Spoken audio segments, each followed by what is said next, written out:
नमस्कार। आप सभी का स्वागत है हमारे YouTube चैनल एक कहानी पर। दोस्तों, आज की कहानी है बहू अब तो तुम्हारी माँ रही नहीं तो मायके जाकर क्या करोगी। ममता फटाफट अपना सामान पैक करने में लगी हुई थी। जब से पापा का कॉल आया है बस उसे किसी भी तरह जल्दी से जल्दी मायके पहुंचना था। समीर कहकर भी गया था कि मैं थोड़ी देर में आ रहा हूँ, तुम अपना सामान पैक कर लो, फिर मैं तुम्हें तुम्हारे मायके छोड़ आऊँगा। लेकिन आधा घंटा होने को आया, वो अभी तक आया ही नहीं। वो समीर को देखने के लिए बाहर बरामदे में भी निकल कर आई, लेकिन वो वहाँ हो तो दिखे ना। वापस अपने कमरे की तरफ जाने लगी तो अम्मा जी के कमरे में से समीर की आवाज़ आ रही थी। समीर घर आ चुका है, लेकिन अभी तक जाने के लिए उसने बोला नहीं। सोचते सोचते वो अम्मा जी के कमरे की तरफ मुड़ गई, पर दरवाजे पर आते ही उसके पैर ठिठक गए। अंदर अम्मा जी और ननद सुचिता बैठी हुई थी, जो दोनों मिलकर समीर को समझा रही थी। ये क्या तमाशा लगा रखा है बार बार मायके जाने का, हम तो ना गए कभी अपने मायके इस तरह। ये अम्मा जी की आवाज़ थी। पीछे से ननद सुचिता की भी आवाज़ आई। अरे मायका तो माँ से होता है, अब माँ तो रही नहीं, फिर वो वहाँ किससे मिलने जा रही है। सुचिता, ज़रा सोच समझ कर बोलो, ममता तुम्हारी भाभी है और उम्र में तुमसे बड़ी भी। समीर ने थोड़ा बिगड़ते हुए कहा। अरे उसे क्या डांट रहा है, मुझसे बात कर। गलत क्या कह रही है वो, मायका तो माँ से ही होता है। जब माँ ही नहीं रही तो बार बार मायके क्यों जाना। उम्र में उससे बड़ी है तो थोड़ा बड़प्पन भी दिखाए। फ़ोन आया नहीं कि बिना सोचे समझे जाने की तैयार हो गई। जहाँ उसकी ननद भी तो आई हुई है जापे के लिए, उसे छोड़कर कैसे जाएगी। अम्मा जी ने समीर को ही डांट लगाते हुए कहा। पर अम्मा, उसके पापा का फ़ोन आया था, उसकी भाभी को 9वां महीना चल रहा है और आज उनकी तबीयत भी ठीक नहीं है। भाई भी सरहद पर है, छुट्टी मिलेगी तभी तो आएगा। समीर ने समझाने की कोशिश की। तो हम क्या करें, बुला ले उसकी माँ को। बस जब जी आया फ़ोन उठाया और यहाँ फ़ोन कर दिया। साफ साफ मना कर दे, हम नहीं भेज रहे हमारी बहू को। अम्मा ने समीर को की बात को काटते हुए कहा। पर अम्मा, बात को तो समझो, कह दिया ना एक बार, समझ में नहीं आ रही तुझे। बड़ा पत्नी का पक्ष में बोल रहा है। अम्मा की डांट सुनकर आखिर समीर चुप हो गया। चुपचाप अपना सा मुँह लेकर कमरे के बाहर आ गया। बाहर आते ही उसकी नज़र एकदम से ममता से टकरा गई। उसे देखते ही समीर ने एक हारे हुए खिलाड़ी की तरह नज़रें नीची कर ली। ये देखकर ममता हमेशा की तरह चुप रह गई। यहाँ तक कि उसने अपने कदम अपने कमरे की तरफ बढ़ा भी लिए, पर अचानक ये सोचकर कि ये तो हमेशा का ही हो गया है, उसकी माँ का देहांत क्या हो गया, ये लोग उसे मायके जाने ही नहीं देते। और आज तो उसकी भाभी को भी उसकी ज़रूरत है। आज अगर हिम्मत नहीं की तो उसका मायका हमेशा के लिए ख़त्म हो जाएगा। आखिर वो अम्मा जी के कमरे में चली ही गई। उसे देखते ही अम्मा जी बोली, मुझे जो भी जवाब देना था मैं समीर को दे चुकी हूँ, अब मुझे इस बारे में कोई बात नहीं करनी है। आखिर हिम्मत कर ममता ने कहा, पर अम्मा जी, पापा बिल्कुल अकेले हैं, वो भाभी को कैसे संभाल पाएंगे। हाँ, तूने तो बड़े बच्चे पैदा करवाए हैं, तेरे मायके में तो सारे जापे ही तूने सुधरवाए थे, जो इतनी बड़ी बड़ी बातें कर रही है। तेरे बगैर तो जैसे वहाँ तेरा भतीजा भतीजी निकल कर बाहर ही नहीं आएगा। चुपचाप से घर का काम कर, कोई ज़रूरत नहीं है वहाँ जाने की। इतना ही दर्द आ रहा है तो अपने पापा को फ़ोन करके कह दे कि तेरी भाभी की मम्मी को बुला ले। अम्मा ने तंज कसते हुए कहा। पर भाभी की मम्मी की तबीयत ठीक नहीं रहती, वो भला कैसे आएगी। ममता ने नज़रें नीची करते हुए कहा। इससे हमें क्या, वो जाने, उनकी बेटी जाने, हर चीज़ की जिम्मेदारी हमने ले रखी है क्या। अम्मा ने उसकी बातों को दरकिनार करते हुए कहा।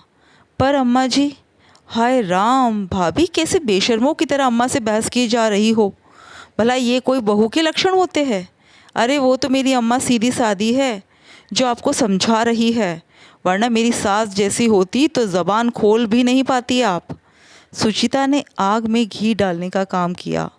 अरे बेटा, भला किसको कद्र है ऐसी सास की, अब तू ही देख ले मैं कैसे बर्दाश्त करती हूँ। अम्मा ने सुचिता के सामने अपनी मजबूरी दिखाते हुए कहा। और फिर ममता को डांटते हुए बोली, अब खड़े खड़े देख क्या रही है, जा फटाफट से चाय नाश्ता लेकर आ, भूख लग रही है। और वैसे भी तेरी ननद आई हुई है यहाँ पर जापे के लिए, उसके खाने पीने का ध्यान रख। ननद की सेवा तो हो नहीं रही है, भाभी की सेवा करनी जाएगी। आखिरकार ममता मन मार कर रसोई में आ गई और चाय नाश्ते की तैयारी करने लगी। तभी उसका मोबाइल बज उठा। वो फटाफट कमरे में मोबाइल लेने गई तो देखा पापा का फ़ोन था। उसने फटाफट फ़ोन उठाया तो पापा बोले, ममता तू कब तक आएगी बेटा? मैं तेरी भाभी को हॉस्पिटल तो ले आया हूँ, पर एक महिला तो उसके साथ होनी चाहिए ना। ममता के मुंह से बोल ही नहीं फूट रहे थे। आखिर कैसे बोले कि उसके ससुराल वालों ने उसे जाने की इजाज़त ही नहीं दी। अब वो बिल्कुल चुप रही तो उसके पापा बोले, बेटा तू आ रही है ना? कहीं समधन जी ने मना तो? अचानक ममता की रुलाई छूट गई। तब उसके पापा बोले, तू फिक्र मत कर, तू अपना घर संभाल, मैं सब देख लूँगा। जैसे तू मेरी बेटी है वैसे बहू भी तो मेरी बेटी है ना, बस तू जी छोटा मत कर। कहते हुए पापा ने फ़ोन रख दिया। ममता का मन अपने ससुराल वालों के लिए नफ़रत से भर उठा। ममता की शादी पिछले साल ही हुई थी। शादी के बाद सब कुछ ठीक था। उसके मायके आने जाने पर भी कोई रोक टोक नहीं थी। सुचिता की शादी में भी उसके मायके वालों ने खूब बढ़ चढ़कर मदद करवाई थी। लेकिन 5 महीने पहले अचानक एक दिन उसकी मम्मी का एक्सीडेंट हो गया और वो इस दुनिया से कूच कर गई। बस तब वो 15 दिन अपने मायके में रुकी थी। पर उसके बाद जब भी वो मायके जाने की बात करती, किसी न किसी बहाने से उसे जाने ही नहीं दिया जाता। सुचिता को अभी 5वां महीना ही चल रहा है, पर फिर भी अम्मा जी उसे अभी से जापे के लिए यहाँ ले आई, जबकि अम्मा जी अच्छी तरह से जानती थी कि उसकी भाभी का 9वां महीना चल रहा है और यहाँ से ज़्यादा ज़रूरत उसकी वहाँ थी। सोचते सोचते उसकी आंखों में आंसू आ गए। उसने अपने आंसू पोंछे और रसोई में नाश्ता तैयार करने आ गई। नाश्ता बनाकर सबको परोस दिया और रात के खाने की तैयारी करने लगी, पर मन किसी काम में नहीं लग रहा था। पापा तो उसकी मजबूरी समझ चुके थे, पर क्या भाभी समझेगी? बस यही बातें दिमाग में चल रही थी। अभी रात का खाना परोस ही रही थी कि फ़ोन आ गया। बधाई हो बेटा, तू भतीजे की बुआ बन गई। पापा के ये शब्द सुनकर ममता को बहुत खुशी हुई, पर फिर उसने कहा, पापा भाभी कैसी है? अरे भाभी बिल्कुल ठीक है। भाभी की मम्मी और मौसी दोनों आ गई थी, तो उसकी मौसी ने सब कुछ संभाल लिया और अभी 10-12 दिन के लिए वो लोग यहीं पर रुक रही है। ले मैं तेरी भाभी से तेरी बात कराता हूँ। पर पापा सुनो तो। पापा इतने खुश थे कि उन्होंने ममता की बात पर ध्यान ही नहीं दिया और खुशी खुशी फ़ोन उसकी भाभी के हाथों में पकड़ा दिया।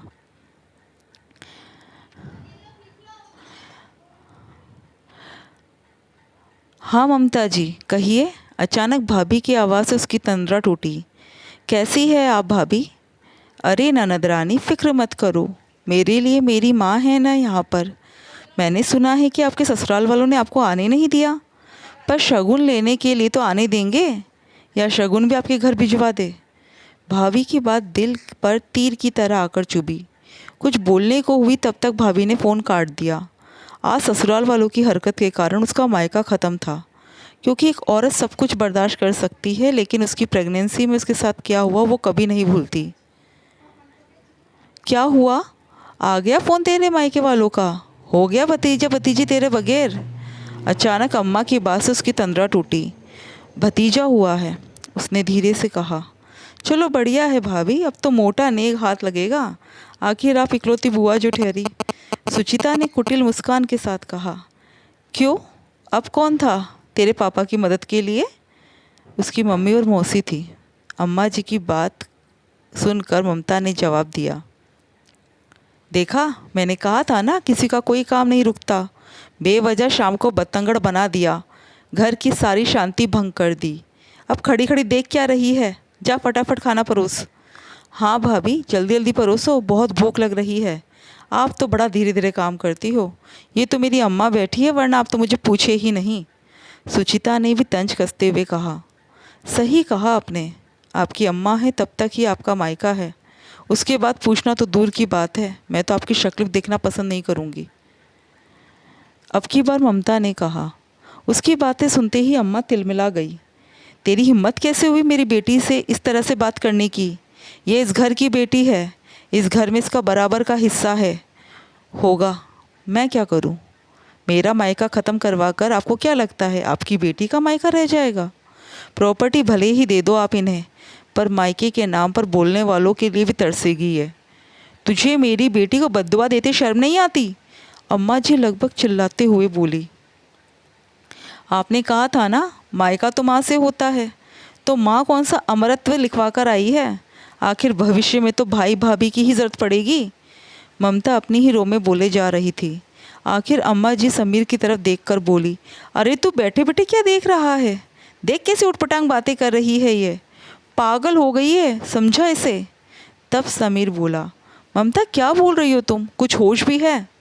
जब अम्मा जी और सुचिता मुझे सुनाई जा रही थी तब भी आप कुछ नहीं बोले थे, तो अब भी मत बोलो। तुम्हें मानना है तो तुम मानो तुम्हारे परिवार को, मेरे मन में तो नफ़रत भर चुकी है इन लोगों के लिए, कहकर ममता अंदर कमरे में चली गई। देखा कितना सिर चढ़ा रखा है तूने इसे, बोलने से पहले सोचती तक नहीं है। मेरी बेटी को देखकर जलती है ये। छोड़ा इसे इसके पापा के पास, अपने आप अकल ठिकाने आ जाएगी। अम्मा जी समीर को सुनाई जा रही थी। आखिर उसकी गलती क्या है अम्मा? जिस तरह की हरकतें आप और सुचिता कर रही थी उसके बाद तो कोई भी औरत उसी समय लड़ झगड़ पड़ती। ममता ने तो बहुत देर बाद जवाब दिया है, वो भी तब जब शायद फ़ोन पर किसी ने कुछ सुना दिया। अम्मा गलत नहीं कर रही है वो। इतनी नफ़रत मत भरो अपनी बहू के मन में कि आने वाले वक्त में आपकी बेटी का मायका तो ख़त्म हो ही हो, साथ ही साथ आप भी अपनी सेवा करवाने के लिए तरस जाओ। कहता हुआ समीर भी अंदर चला गया। थोड़ी देर बाद ममता और समीर दोनों बाहर आए। समीर के हाथ में ममता का सामान था। ये देखकर अम्मा जी कुछ बोलने को हुई तो समीर ने कहा, मैं ममता को उसके मायके छोड़ने जा रहा हूँ, और यदि आपको समस्या है तो कुछ ही दिनों में हम हमारा बंदोबस्त भी कहीं और कर लेंगे। आखिर हम भी कब तक बर्दाश्त करें? आखिर अम्मा कुछ कह ना पाई। समीर ममता को लेकर सबसे पहले हॉस्पिटल ही पहुँचा। वहाँ जाकर उसने सबसे अपने परिवार वालों की हरकत के लिए माफ़ी मांगी। आखिर भाभी को भी अपनी गलती का एहसास हुआ और उन्होंने भी ममता से माफ़ी मांग ली। लेकिन दोस्तों, गलती का एहसास तो बहुत कम लोगों को ही होता है। कई बार तो ये बातें रिश्ते टूटने का कारण बन जाती है। आपको कहानी कैसी लगी दोस्तों? कमेंट करके ज़रूर बताइएगा और हमारे चैनल को सब्सक्राइब ज़रूर कीजिएगा।